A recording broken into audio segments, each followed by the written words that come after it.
Good morning, good afternoon, wherever you are around the world, and welcome to today's Postgrad Insight session. Today, focusing on studying in Scotland, with today's hosts and partners today, University of Glasgow.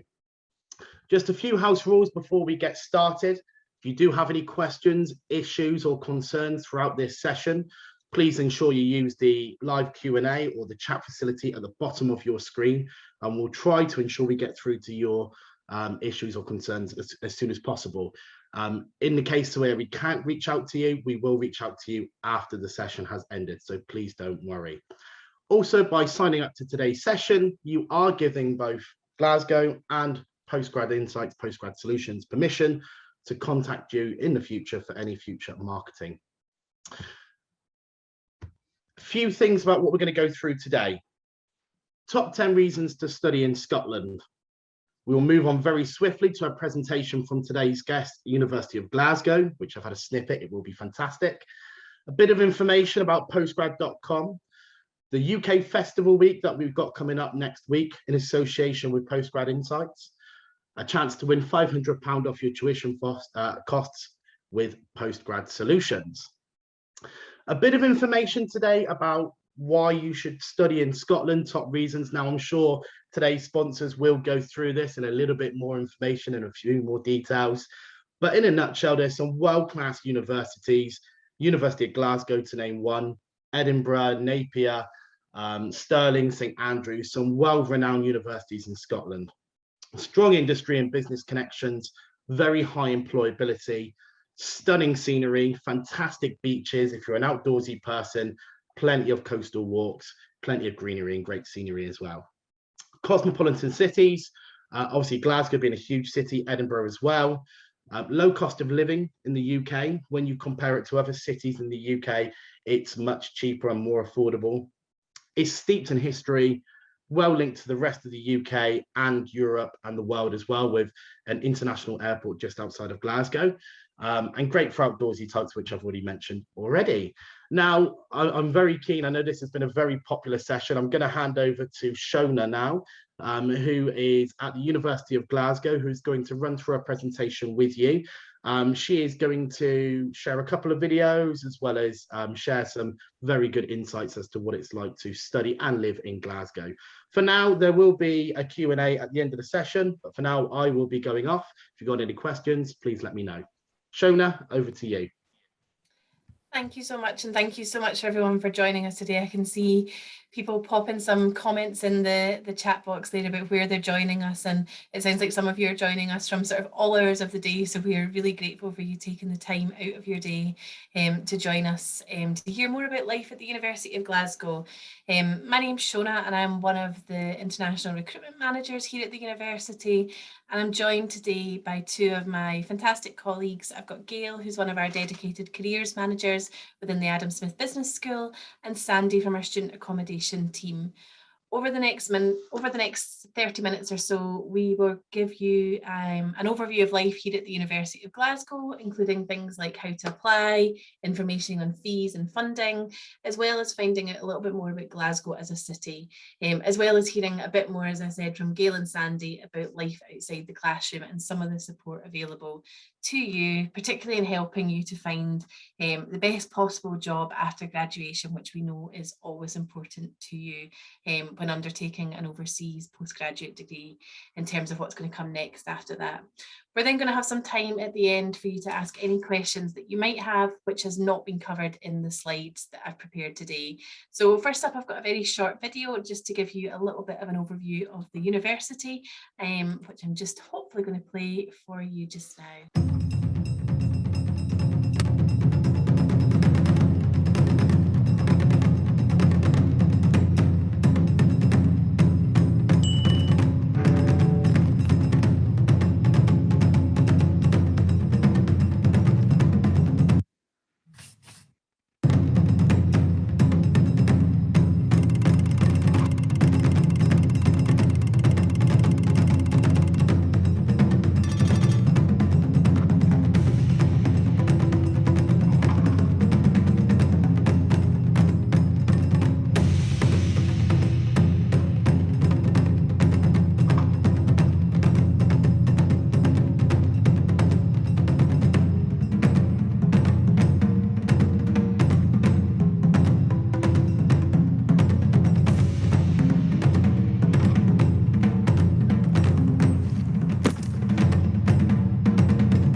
So hopefully that video has given you a little bit of a peek at what you might expect from the University of Glasgow.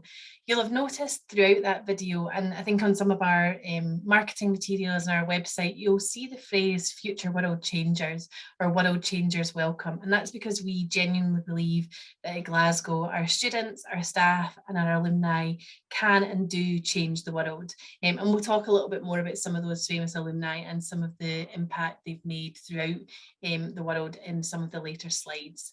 So the University of Glasgow is one of 6 ancient universities in the UK, founded back in 1451, and we're consistently ranked as one of the top 100 universities in the world, according to many of the major ranking tables such as QS and Times Higher Education. We were also extremely proud to be recognised as the Times Higher University of the Year last year for 2020. We are one of the founding members of the Russell Group, which is a group of research-intensive universities here within the UK. There's 24 of us, and it's often compared to the likes of the Ivy League and the Group of 8 in Australia. Now, this is particularly important for students because the research that our academics are carrying out informs what we teach at every level, from undergraduate through to postgraduate. So what you're being taught is being informed by that award-winning research that happens throughout our sort of academic community. There's also quite a bit of research to show that career prospects tend to be more positive, with a higher percentage of Russell Group graduates going into full-time employment and their starting salary often being higher than non-Russell Group graduates.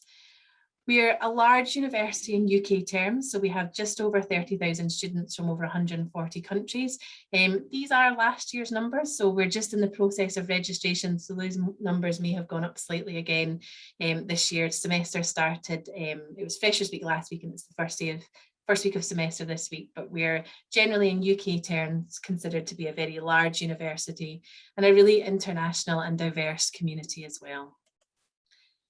So a little bit of advice about rankings. They are important and they should absolutely be part of your decision making when looking at a university.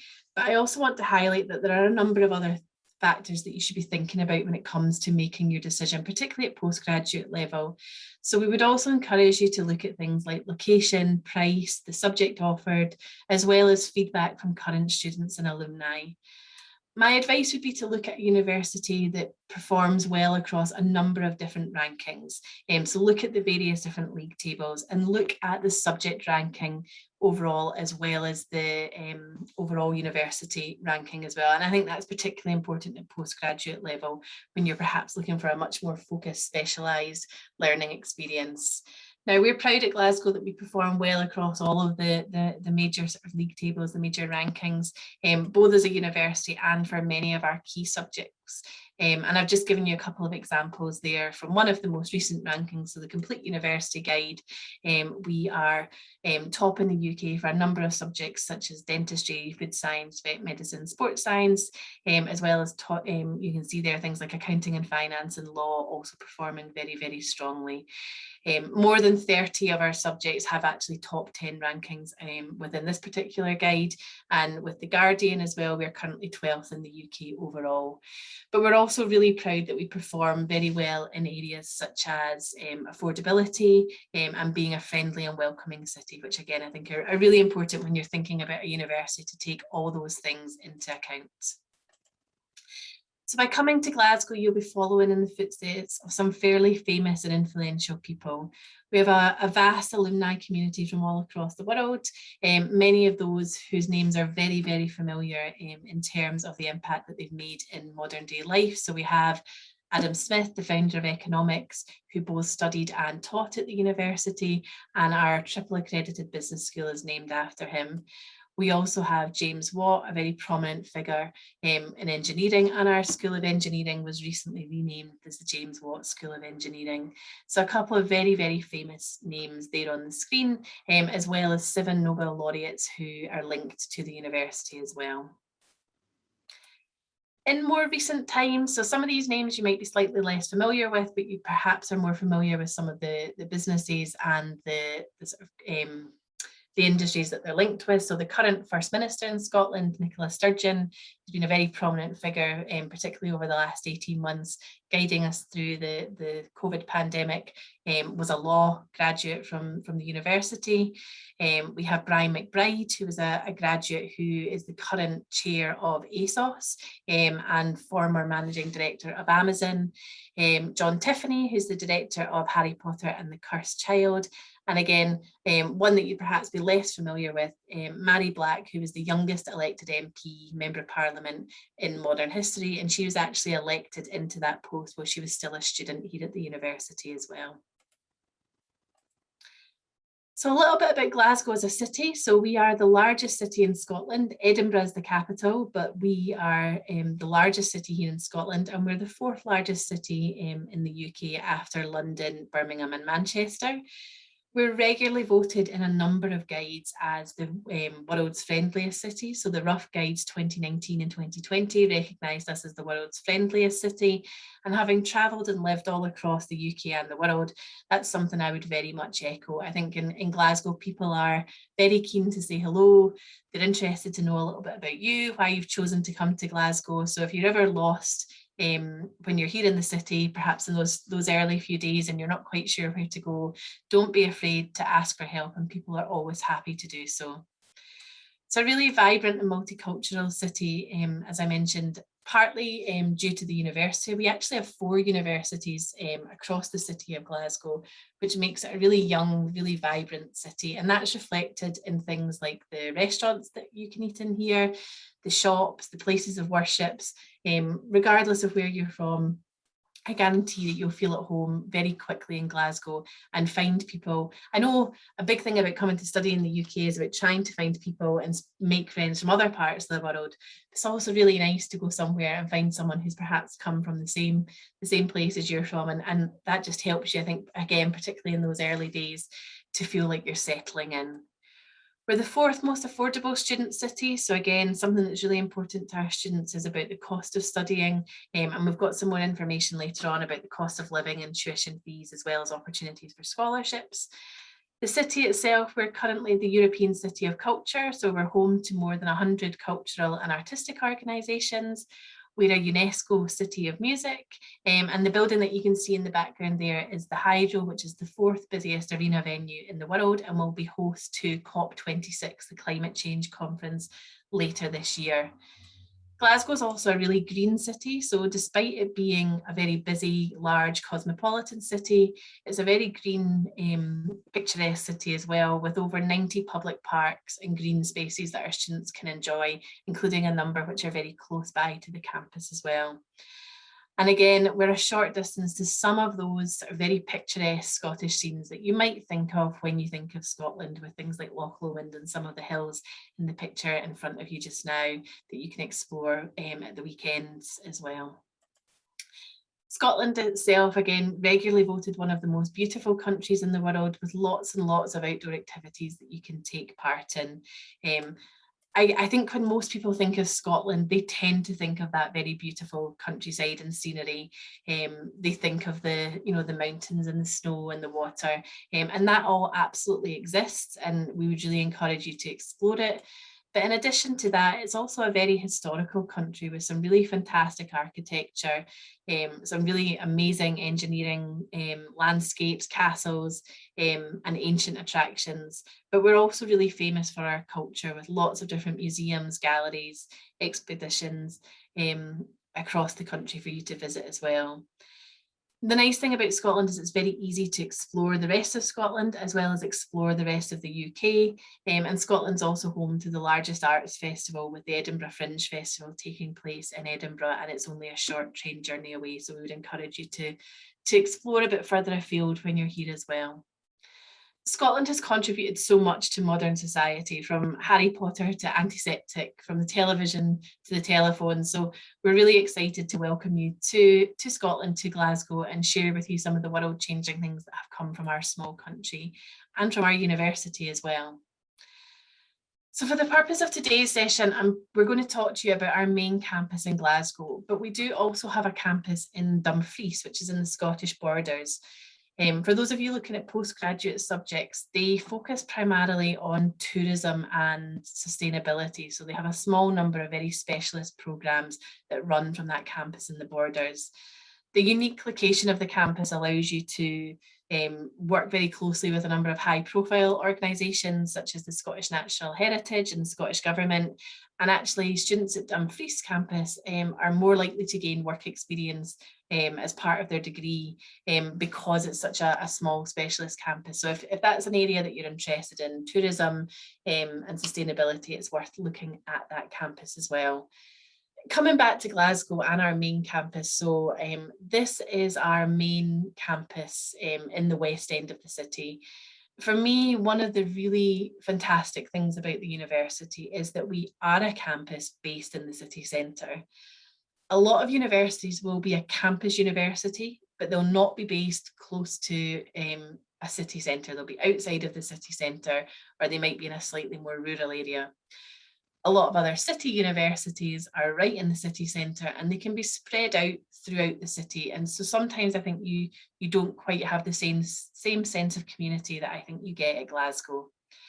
Most of our buildings, with one or two exceptions, are based on this main site in the West End, with some of our specialist facilities such as the University Hospital linked to the medical school just a short distance from that main campus.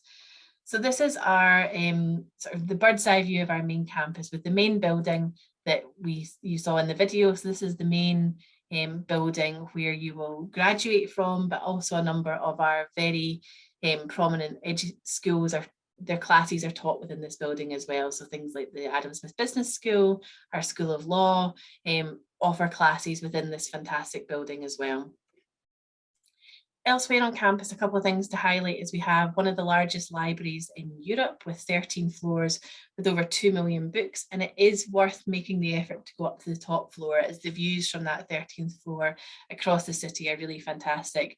There is a lift, you don't have to climb the full 13 floors unless you're feeling particularly energetic, but it's definitely worth making the effort to go up and have a look around the city from that top floor. There's also our Fraser building. So this green and blue building that you can see is a really important one for you for all your sort of student queries. So things like our international student support team are here, our main careers team are here, one of the main cafes on campus is here, as well as things like the doctor's surgery and the bookshop and things as well. So this is definitely one to get yourself familiar with in those first couple of days. But the whole campus itself is actually very easily accessible. And we need an up-to-date slide. Actually, the next slide is going to show you the new building, but we have just opened our new James McEwan Smith Learning and Teaching Hub earlier this year. And that's that building that you can see there, which was the first building in part of our overall campus development project. So we've been investing a significant amount of money into expanding and updating the campus. So the James McEwan Smith Learning Hub opened earlier this year. Really, really fantastic space, designed due to the way that things have changed even before the pandemic about how you learn and sort of share experiences with people. So the traditional lecture theatre still exists. This building has a fantastically large lecture theatre in it, but we know that students are doing a lot more work in small groups. So there's a lot more space for you to work on projects, to study with your classmates, whether you're working on a small group project or whether you're revising for exams or tests. And it's really about creating flexible space that you can use to learn outside of the classroom as well. So the next stages of that development includes a dedicated research hub, which will bring together our research and innovation with our industry engagement. And we're also going to be building some fantastic new buildings for our business school, as well as the School of Engineering as well. We don't have time today to cover all of our postgraduate degrees. We offer more than 300 degrees across our 4 colleges, but just to give you some of the sort of highlighted areas there on the screen of the sorts of subjects that you can study here at Glasgow. There really is something for everyone, from robotics to real estate, from public health to politics. You can have a look on our website and have a look at all the different options that are there, but hopefully there's something that will take your interest. In terms of our entry requirements, again, these do vary programme by programme, and they are, there is some country specific entry requirements. So you can have a look on the website that's listed there and have a look at the entry requirements for your particular country. But very broadly speaking, for our master's programmes, we're looking for the equivalent of a 2-1 honours and upper honours degree. And for our research programmes, we're generally looking for similar, or in some cases for you to have a master's qualification as well. It does vary, as I say, programme by programme. Some of our programmes will require you to have done a bachelor's in a subject that is related to the master's programme. So, for example, our international strategic marketing programme requires you to have done an undergraduate, a bachelor's programme in a business and marketing related programme.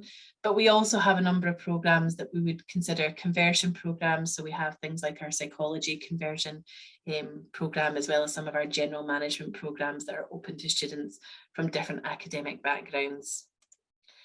If there's something that you're particularly keen on and you haven't done a related bachelor's, you might want to consider one of our pre-master's routes as well. So we do have a partnership with Kaplan International Colleges, who run our fantastic international college on the university campus, that run a number of different pre-master's programmes that would give you access to the postgraduate degree. Perhaps if you come from a different academic background and there's a really specialist one that you're interested in, it's worth looking at that as an option as well. In terms of, again, English language requirements, again, these are very general headings and it's worth checking with individual programmes. So some of them do vary slightly depending on programmes. So things like our TESOL programmes will be slightly higher, as well as some of our medical nursing programmes will require a slightly higher IELTS overall. But as a sort of general guidance for you, most of our programmes will require the equivalent of IELTS 6.5, sometimes with different subtest scores as well. Depending on where you're applying from, depending on whether your bachelor's was taught fully in English, sometimes we can exempt you from having to do that formal English language test. Again, there's more information on each of the different programme pages that gives you the very specialist information for each programme. But as a general rule of thumb, we're looking for IELTS 6.5 for most of our programmes, and that's some of the equivalents there through things like TOEFL and Pearson's as well. For those of you who perhaps fall a little bit short of those IELTS requirements, or are perhaps just looking to do some additional English language before you start your course, we also have a range of pre-sessional English programmes that you can apply to before your main university programme starts. Some of those are as short as 5 weeks for those who perhaps just want to do some additional English language to brush up on their skills before joining their main degree programme, up to much longer programmes for those of you who are perhaps looking at an IELTS of closer to maybe 5.5 or 6 and looking to get up to that higher level. In terms of how to make an application, so generally it's a fairly straightforward process. You can apply directly on our website, which is highlighted there, and you can actually make an application without having all of the documents to hand. Sometimes I think people wait to make an application until they've got their final transcript or diploma, and we don't need to have that. What we do need is your most recent transcript for you to make an application, and then what would happen is once you've made your application, you would upload the final documents once you've got them. The application itself is generally fairly straightforward. For postgraduate students, there's a small number of documents that you need to provide, and it is worth highlighting that some of our business school programmes do have a small application fee of £25 per programme. For those of you that are interested in PhD, again, it's a slightly different process. You need to use the Find a Supervisor tool on our website. Applying for a PhD is different to a top postgraduate. It's not a sort of open programme that you can apply for. So you need to firstly identify someone who can supervise your PhD. So the Find a Supervisor tool allows you to enter a few keywords depending on what your PhD proposal is on, that allows you to identify a couple of people who it's worth approaching to see whether or not they have capacity to supervise. Usually what will happen is they will look at your proposal. We would normally ask you to submit a 1 or 2 page proposal in the first instance. It doesn't have to be super detailed, but it would give the supervisors an idea of what it is that you want to research. And from that, they can advise whether they're able to supervise you, or if they're not able to, they can usually help to recommend somebody else within the university who is perhaps a more suitable supervisor for you. In terms of when to apply, so we have just closed applications for this September. Obviously, classes have just started this week, and we will be opening applications for September 2022 entry at the start of October. We do have a small number of programmes running in January 2022. Again, most of those are what we call our professional pathway programmes, which are things like engineering and management. So we have things like electronic engineering and management, civil engineering and management. So if you're interested in January entry, it's worth checking out that list of programmes that are offered. As mainly our professional pathways and a few of our engineering programmes which are taking January entry start for this year. But most of our programmes will start in September 2022. We would advise you to make an application as early as possible. We are incredibly popular in terms of applications. Some of our popular programs do start to fill up quite early. It's worth highlighting that we have a phased application process for some of our particularly popular programs. So things like our business programs and a number of our data related programs, which are probably the most in demand programs at the moment, they have what we call a phased application review. So it's worth checking again on the individual websites what the dates are for that. So how that works is we've made sure that we have spaces available throughout the application cycle. So we will open applications for a period of time. Students can apply. We will then review the applications that we receive in that round, make offers, and then we will start looking at applications within the second round. And what that means is, particularly for those very, very high demand programs, it allows spaces to remain open throughout the cycle. Otherwise we fill very, very quickly, and it can be a bit of a deterrent for those of you who maybe receive your exam results later in the cycle, who traditionally apply after Christmas, slightly later in the cycle as well. But we would encourage you to apply as early as possible in terms of making sure you've got the best opportunity of getting a space on those programs. All of your documents can also then be submitted on your applicant self-service portal as well. So just a little bit of an overview of the documents that are required. So generally we require your final bachelor's degree certificate, or at least the most recent one if you're applying without the final one being available. If those documents are not in English, then we do require official translations of them. And we also require a copy of your passport and any evidence of English language, so your IELTS or TOEFL if that's applicable. Some of our programs will have additional entry requirements, so things like our creative writing program requires you to submit an example of your written work. Some of our programs will require a personal statement. On the whole, most of them don't require a statement, but some of them will ask for you to do that. Things like our creative industries program within the College of Arts ask you to submit a personal statement. Things like our MBA will also ask for you to include a copy of your CV so we can see the work experience that you have. So again, if there's anything specific, that is all listed on the individual programme pages. Once you've submitted your application, we will come back to you with one of three decisions, hopefully one of the top two. So you'll either receive an unconditional offer, which means you have submitted all the documents that are required, you're happy with what you've submitted, you have met the entry requirements, and we can offer you a place on the course unconditionally. A conditional offer is often what you'll receive if you apply without your final transcript, or perhaps you're waiting to complete a formal IELTS test, which is so you do still have a space on the course, but you have a number of conditions that you still need to evidence. And once you've been able to upload those documents, whether that's the IELTS certificate or a copy of your transcript, then we will turn that offer into an unconditional offer. And hopefully not too many, but unfortunately, there are some people who are not successful, and you would receive a rejection letter. And again, perhaps at that point, a recommendation to look at something like one of our pre-masters programs if you've fallen short of the entry requirements for direct entry. From there, you will have a deadline to accept that offer, and a number of our programs will require a deposit to be paid as well. So in terms of the tuition fees, excuse me, These are our tuition fees for this September. Our fees are just being finalised for 2022 entry, and we will share those on our website as soon as they are finalised. But they tend to vary from round about £19,500 up to some of our premium programmes just under £30,000 within the Adam Smith Business School. Things like our MBA sits in that sort of slightly higher priced bracket there as well.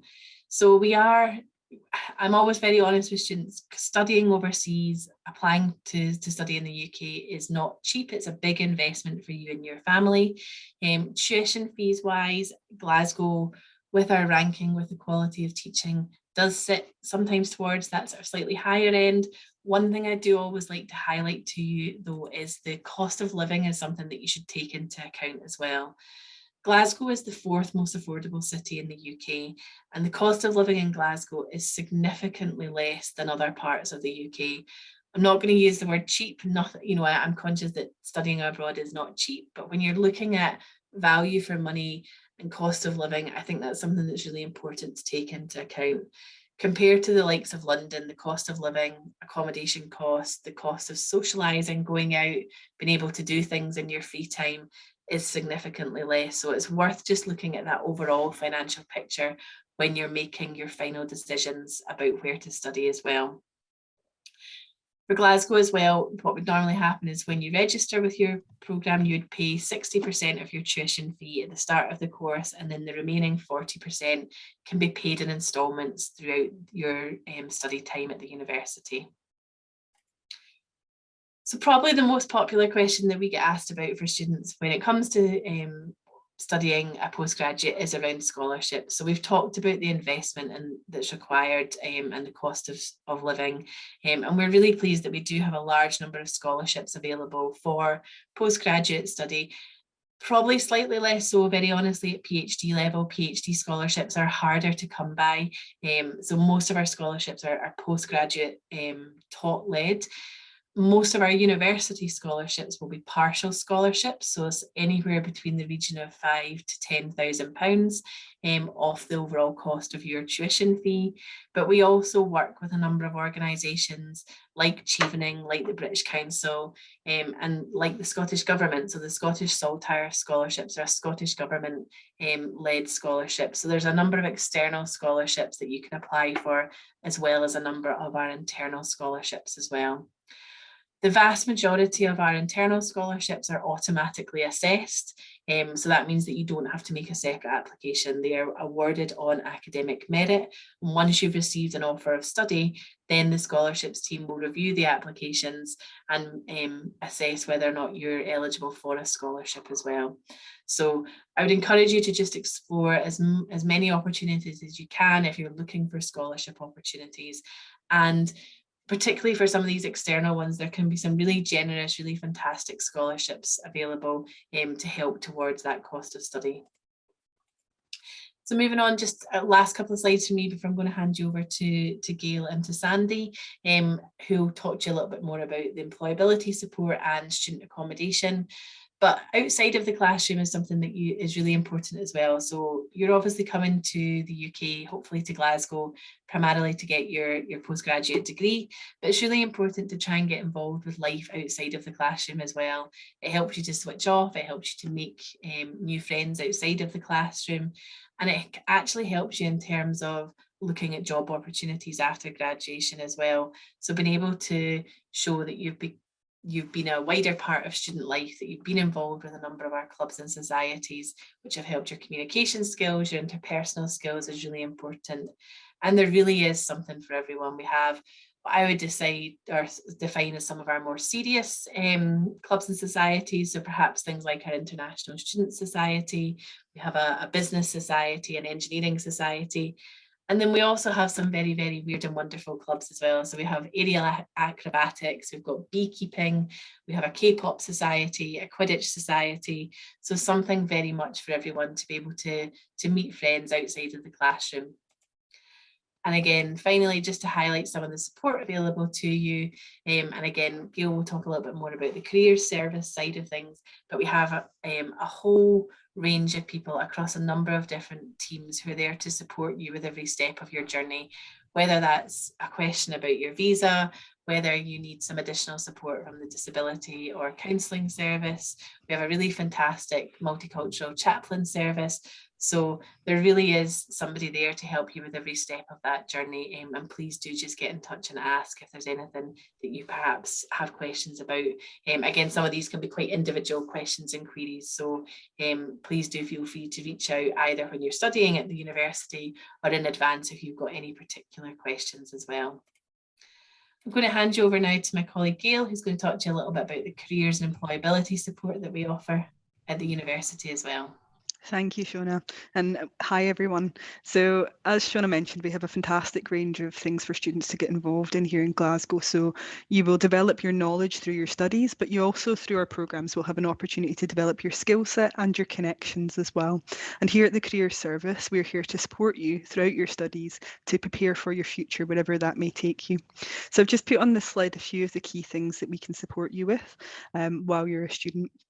So we understand that students have busy lives and we want to have a service that's available to you when you need it.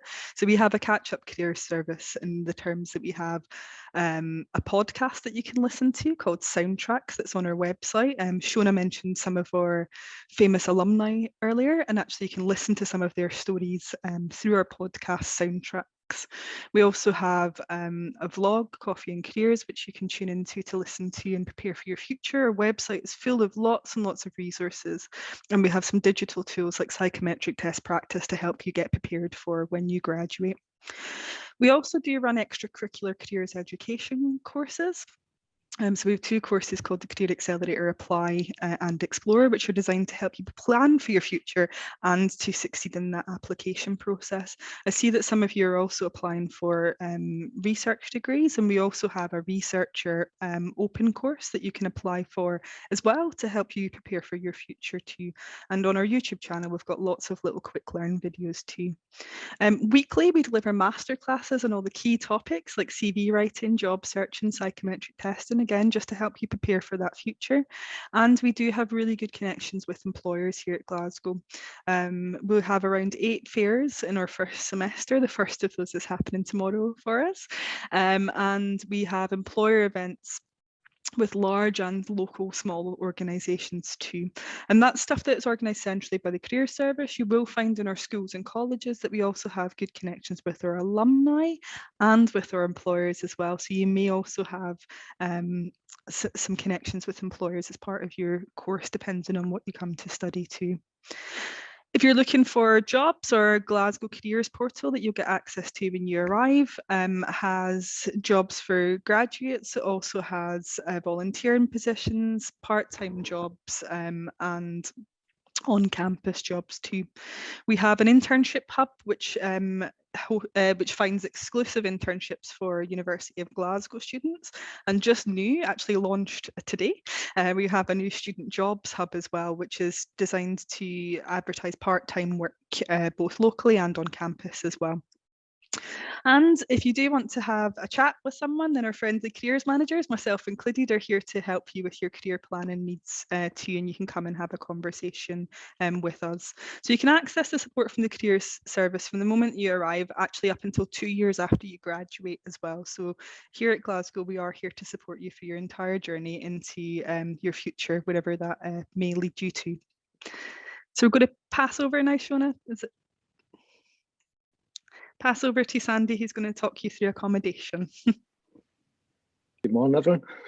So at Glasgow, we've got a wide variety of accommodation options and room types that will suit all requirements and budgets. We currently have 4 main postgraduate residences. We've got Kelvinhurst Street, Lister House, Macleay Residences and Winton Drive. And we don't mix undergraduate and postgraduate in the same blocks, so you can be sure that you'll always be allocated alongside students of a similar age and academic level as yourself. All of our residences are located within 25 minutes walking distance of the main campus, and all are close to the shops, amenities, restaurants, cafes, galleries and parks of the West End. When you apply for you'll be able to choose between a 39 or a 52-week contract. So you can apply for the option that best fits in with your course. Prices for accommodation start around £550 per month, for a single standard room. And your fees will include utilities, all utilities, a bedding pack, contents, insurance, high-speed Wi-Fi, and a U of G sport membership. So you'll have access to all University of Glasgow sport facilities. And finally, during your time in residence, you'll have access to the fully trained living support teams, who are students and staff members who live on site, and they'll be able to support you with anything throughout the duration of your stay.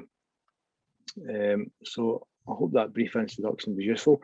But if you'd like some more information about any of our residences, just go to our website, www.gladdocac.uk/accommodation. And you'll find lots on there about residence profiles, fee information, application guidelines, and much more. Great, thanks, Sandy. And just to one last slide to sort of end on before we take some of your questions. I can see they're coming in sort of thick and fast there. I really wanted to highlight the Ask a Student function that we have. So we have the ability on our website for you to speak to current students as well as some of our alumni. It's also possible to try and speak to staff as well. You can see my profiles on there, but I would really encourage you to use this, particularly to speak with our students. They're there, they're not paid to do this. Our Unibuddy students are there to give you a very honest view of how they find the University of Glasgow. So there are lots of different students on there, both for postgraduate as well as postgraduate research from a number of different countries, covering a number of different subject areas, and they're really keen to help you with any questions that you might have. I'm always very conscious when we do these sessions, we can give you lots of information essentially from a sort of staff perspective, but it's been a long time since I was a student. So if you want to ask things that are more student focused around maybe where's the best place to have, you know, a night out, what accommodation they lived in and did they enjoy it, please make sure that you use these profiles. Excuse me, to speak to some of our current students, and they can help you to make those decisions as well. Oh my gosh, sorry, and I've just popped our email addresses and some useful web links there on the final slide for you as well. Thank you, Shona. Very, very insightful, very good. At this stage, I would like to ask all the panel members today, Shona, Sandy, Gail, to engage in a Q&A. We have had loads of questions, as you can imagine. It's been a very popular session, so if we don't get around to your questions, many apologies in advance. We will reach out to you afterwards. We do promise that. And for those of you that have said that you've missed parts of the video as well, due to either connection or you've just joined late or come in at the start and had to go off, we will send you this video in the next 24 hours. So please don't worry. So first of all, Shona, thank you very much. Much of the questions that will be answered will very much be in the presentation already, and that goes for scholarship and funding opportunities as well. So I'll try to kind of just skim over the funding and scholarships because I think that's been done and there'll be loads of questions around that. So to begin with, and I think this is a really important question for international students. We have been doing postgrad insights all year with very different questions, and the main one that's popped up has been around the whole COVID-19 situation and the regulations in Scotland, Glasgow at the moment. Where are Glasgow at the moment, or University of Glasgow, in terms of helping students potentially from red list countries that want to come over and study? And what do you say to those people today that are probably slightly anxious and worried about coming over? What help is on offer? Yeah, you're right. Probably the number one question we've had over the last year and a half.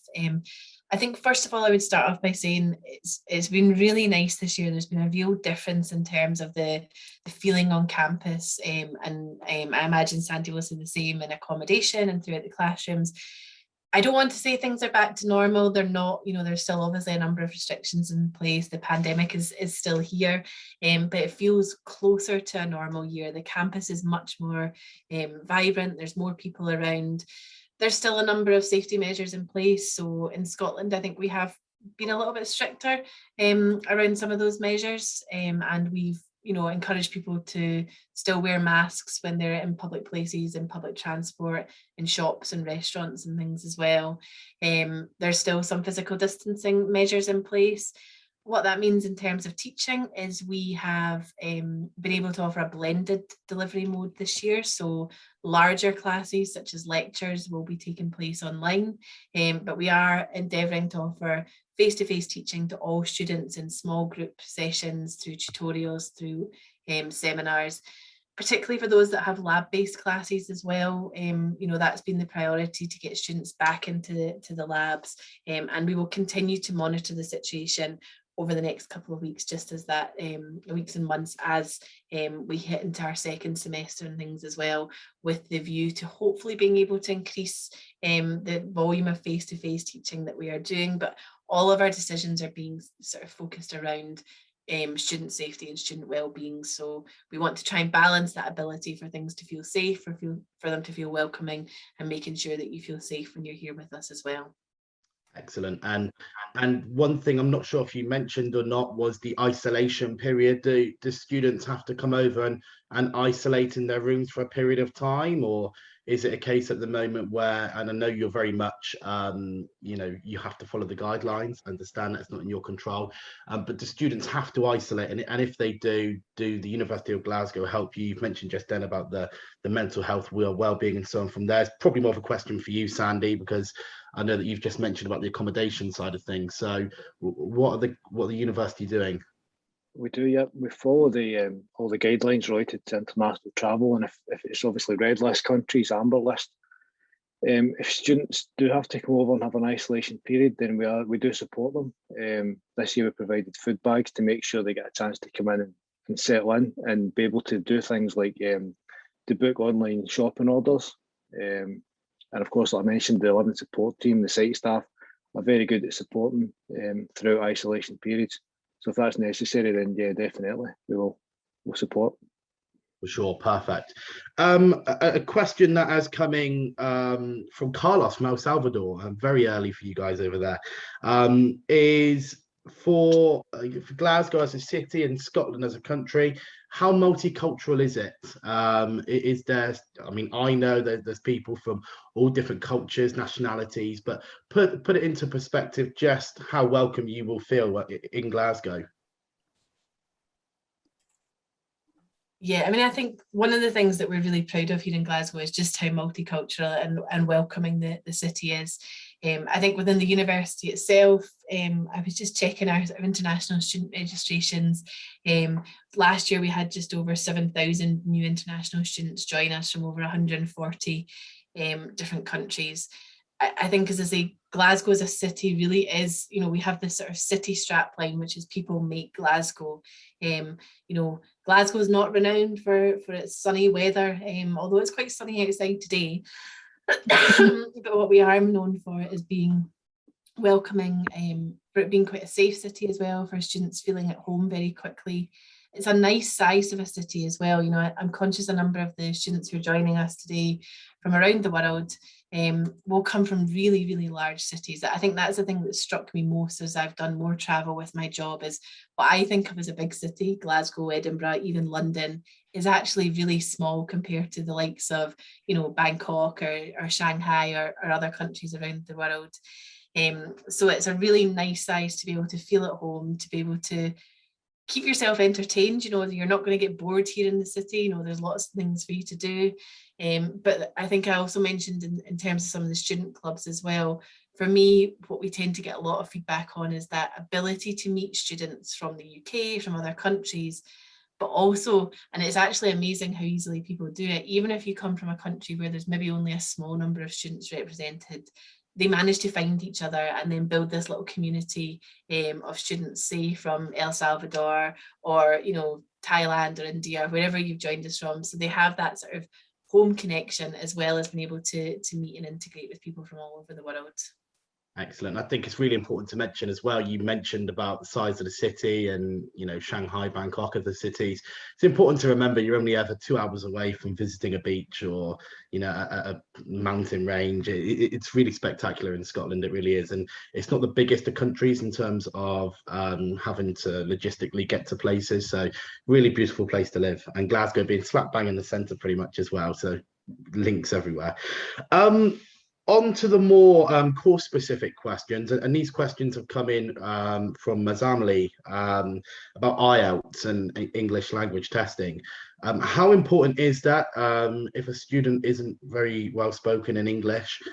Do you help them get on a course, and do they need a course in order to be able to apply?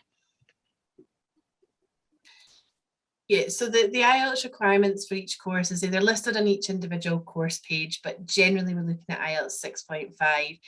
And what I would say is those grades are there as a minimum. So if you're falling short of that, you will struggle with the course. So it's not that we're trying to be mean or unhelpful by not letting you on the programme with an IELTS that's lower than that. You will struggle with the level of teaching that's happening. You know, even as a native speaker, you know, when I did my master's, the level of detail that you're studying is complicated, and to do that in a language where English is not your, you know, if it's your second language, it's really important that you have that minimum IELTS level. Now, we know that sometimes that can be difficult to get to, and that's why we have things like our pre-sessional programs that you can join, where you would do some intensive English language training before you would join the main program. You can also access what we call in-sessional English language during your studies as well. So that's again just additional English language support, even if you've got the IELTS, because as they bear in mind that IELTS is the minimum that we would be looking for you to be able to make the most of your course when you're studying with us. So it is important is the short answer, but it's important for your overall experience. It's not there to just be an extra hurdle for you to jump over. What we want you to be doing is to be really enjoying the detail of what you're studying, your time in Glasgow, and not constantly worrying or struggling because your English language level has been a bit lower than what we would normally look for. Excellent. And just sticking on the courses and the application and deadline, this has come in from Joanna in Canada, and a few people have asked this as well, is the application process, just how long does that take? Once they've applied, typically how long can they expect a response for afterwards? Yeah, I can see that one coming through, and again, it's one that we get asked a lot. So there's probably two answers to that. For our phased programs, so say a number of our business school programs, and particularly some of our programs around computing science and maths and stats within data, there's some quite clear dates that are published around that.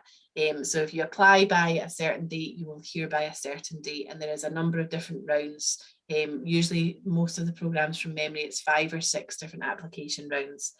Some of those rounds can be quite long, so it can, if you apply right at the start of a round, so say you miss the date for the round before and you apply on the date that first round opens, it can take between sort of, you know, up to about 3 months for us to be able to review all the applications that we've received in that next round and make those decisions.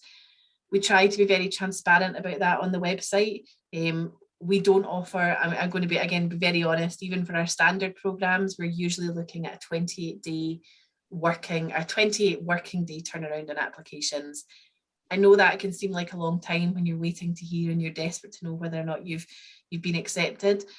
It's partly because we're such a popular choice for students. We receive thousands and thousands of applications for a fairly limited number of spaces. So it does take us time to review those applications. If you've been waiting sort of past that 28 days, or if it's one of those round programs, if you've been waiting beyond that, please do reach out and we can check with the admissions team if there's been a hold up, or perhaps if there's documents that have not been provided, or maybe there's been a mistake on the email that you applied with. But I will be very honest, it's not a 5 working day turnaround or things on application. It can take generally around 28 working days for most of our programs. Yeah, and I think that's important to remember as well. In the grand scheme of things, when you're applying for a course in 22 or 23, 28 days is very little when you consider how fast a year can fly by, as we all know. But yeah, I would urge students, just be patient. If you've applied, you know, Shona's just mentioned that it can take up to 28 days. And I know it's hard, you know, you want yeah. to, particularly if you're waiting on offers from a couple of universities and things, but the team are always working hard to try and get through the applications as quickly as possible. They will get to you. They will get to you, I promise. Gail, this is probably more of a question for you around employability. and I know you kind of covered this a little bit in your presentation, but who are your connections in terms of locally on a national scale as well? So student comes over, does their PG studies with the University of Glasgow. Who do you boast about? Who do you work with? We work with major employers across each of the different sectors, which is difficult to name with the number of sectors that we work with in the University of Glasgow. But we have careers fairs, for example, in business, with big business employers like the big 4 accountancy firms. We have a lot of the major engineering firms who connect with us in our engineering sort of careers fairs, and our tech students are in really high demand as well, or technology careers fairs always are really in demand from employers coming to speak to our students as well. So we have connection with large major employers across most sectors within our major programs, but we also do connect with locally with small to medium-sized enterprises as well. One of the other things that I do love about Glasgow is that we have really close connection with our alumni as well. And Shona had already mentioned some of our sort of famous alumni, but we have alumni back a lot to speak to our students and to learn from them in terms of their career paths too. So it's not just those major big named employers that we work with at Glasgow, but also some of the small local employers and our alumni connections too. We post a lot of our sort of employer work that we do over on UOG Careers on our Instagram or Facebook channels, etc. as well. If you can follow along, you'll see who's coming along to our fairs and hear from them about what they think about Glasgow as well. But we do have, as I said, connections with large multinational sort of organisations down to small local firms, and a great alumni pool and network across the world that we hook our students into as well. Absolutely, thank you for that. Just a couple more questions. I'm very conscious of time for everybody. We would love to answer all your questions, but unfortunately, as I sit and look at it now, with 60 questions we haven't even looked at yet. So, like I mentioned, we promise we will get round to you, and we will come round to your questions after the session.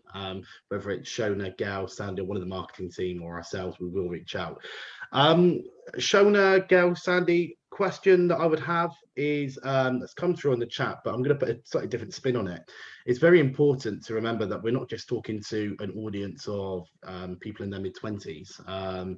You know, there is an audience here of people in their 30s, 40s, and sometimes onwards from there. What would you say to those people that might have families? Because somebody's put a question on about coming to Glasgow and, you know, what's school life like for my young family. Can you tell us a little bit more about that, you know, where you guys are based? I know you mentioned about your campus, your main campus, and Dumfries as well. But can you tell us a little bit more about how safe it is in the city and, you know, how much children will love it and so on from there?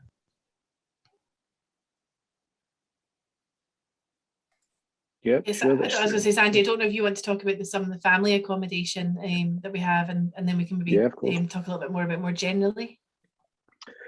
Yeah, sure. So we do have family flats available for students who come with families. So that's definitely an option. We do get families every year, and they are able to enrol children in local schools. And there's a nursery within the university itself. So there's good options for students who come with family. As far as the safety of the city, Glasgow's a very safe city. There's you obviously want to take the same precautions as you would in any major city across the world, but it is in general, the West End particularly is an incredibly safe place to be and to live. Excellent. And do you want to elaborate further, Shona or Gail, in terms of generic accommodation? I know you said there was 2 parts there. Yeah, I mean, what I would say is you're right. There's no such thing as a traditional student. You know, I think particularly at master's level, at postgraduate level, we have students from all ages, from all backgrounds.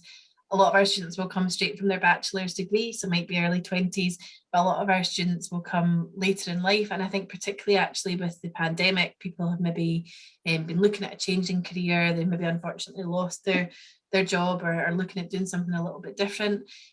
So don't be discouraged about that. You know, there's definitely students of all ages, all backgrounds, coming with families. We have a mature student society. We have a dedicated postgraduate student sort of coffee shop and hub. There's space in the library for people coming with, if you want to study with your family. There's an international family network. So again, those of you who are joining us from overseas, we can connect you with others who've done the same, who can offer recommendations on good local schools, where they've, managed to get, kids' shoes that fit for starting school. So there's lots of people who've been through the same process and are willing to help you. My one tip for any student, and this actually relates to whether you're a mature student coming with family or if you're straight from school joining us at undergraduate, is just ask. We really encourage you, don't be lost on your own, don't be confused. It can be overwhelming, whether you're from Glasgow originally and you're joining us as a student, or whether you've come from a completely different part of the world. It can be tricky to navigate life as a student and just work out how all the different parts of the university in a city come together. So please don't be afraid to ask, whether that's a member of the residential sort of team within the accommodation, or your lecturer, or just somebody in and around the city, and people are always happy to try and help you navigate that. Excellent. And just towards the end of this as well, so this will be the final question. Again, apologies if we can't answer your question, and I'm going to give you guys the final word on this, really, in terms of just summarizing. In terms of the courses you offer, obviously face-to-face, campus, distance learning, you've got the relationship with Kaplan that you mentioned. What would you like to say to everybody watching today in terms of why come to Glasgow, why study at Glasgow, even if you can't make it, whether that be logistically because of the circumstances, or you just want to do it online, why should they study a course with you? Oh, good question. And as I say, I can see there's still, as you mentioned, there's loads of unanswered questions. And for those of you that are still waiting, we will come back to you with your very individual questions over the next couple of days after the session. So please don't worry if we've not been able to get to you. I think for me, the recommendation is back to that strapline about people make Glasgow. Glasgow really is a fantastic university, a fantastic city. I think there really is something for everyone, from the subject you want to study to the things that you can do in and around the city. So I think for us it's about encouraging students to think about different destinations. I know a lot of students still tend to think of the UK as London, so think outside of London, look at different cities, look at different locations, and if you're interested in Glasgow, then please feel free to get in touch with one of the team, and we'd be happy to take any questions. Of course, happy to vouch for that. Fantastic city, great place to live. Scotland in general is lovely, very welcoming, very nice place. And please go to postgrad.com, find out more information, head over to Glasgow's website, and they'll happily give you some more information. But for now, Shona, Gail, Sandy, thank you very much. If I can just ask you to just pop your cameras off, and I'm just going to explain a little bit of info about postgrad and what we've got coming up, and then we'll have you guys back on at the end. So I'm sure we'll all agree that was very insightful, very useful information, and we thank you all again. A bit of information about postgrad.com and what we offer. So we have helped over 10 million students find their perfect postgraduate program, over 200 countries for you to choose from, so a wide variety from all over the globe. High caliber international scholarship providers such as Chevening and Marshall. We have some great relationships, and we have done for the last 4 to 5 years. So be sure to head over to the individual websites or postgrad.com for more information about that. Best advice on accommodation, visas, careers, English language support, funding, and much, much more. Very much from what you've just heard from the University of Glasgow, making it the one-stop shop for everything postgraduate related. And eligibility for our 20 postgrad solutions bursaries as well, worth £500 each.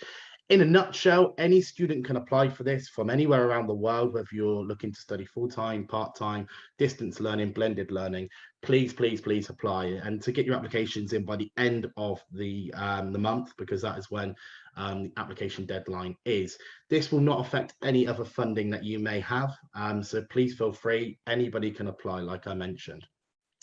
Moving on swiftly to what Postgrad Insights has coming up. So we have the UK Festival Week coming very soon. That's at the end of October. This will be a festival that will bring together different experts from different universities, information on how to apply for funding, on courses, application processes. Very similar today, there will be a Q&A at the end of every session. So it will give you the opportunity to communicate and engage with top universities as well. There is a short video that we would like to show you on this. So just 30, 40 seconds.